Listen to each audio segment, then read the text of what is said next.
Në një pyll të gjelbër plot jetë, jetonte një lepurush i vogël dhe shumë i uritur, quhej Lari.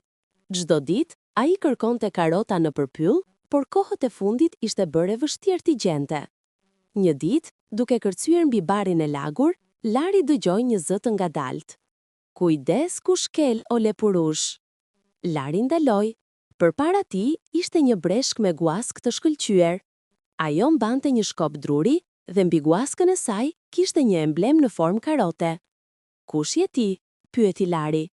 Unë jam breshka roja e karotave. Mbroj karotat magjike që ndodhen pas përoj të thellë. Ato nuk janë për këdo.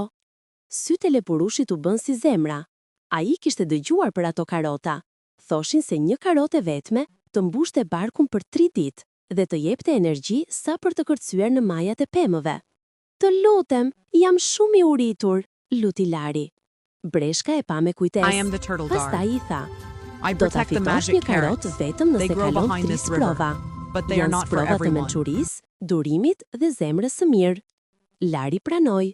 Në provën e parë, duhej të zgjidhte enigmën e kërmillit të vjetër. E zgjidhi shpejt. Në provën e dytë, duhej të rinte 5 minuta pa lëvizur.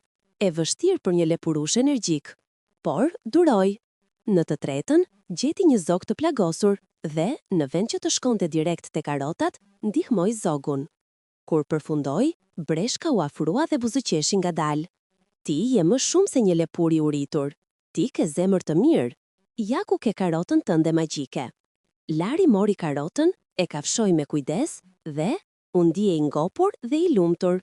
Nga ajo ditë, ai dhe breshka u bën miq. Lari ndihmonte në ruajtjen e karotave dhe çdo mëngjes merrte një copë të vogël për mëngjes. Jo për të ngopur barkun, por për të kujtuar se si zemra e mirë të çon larg.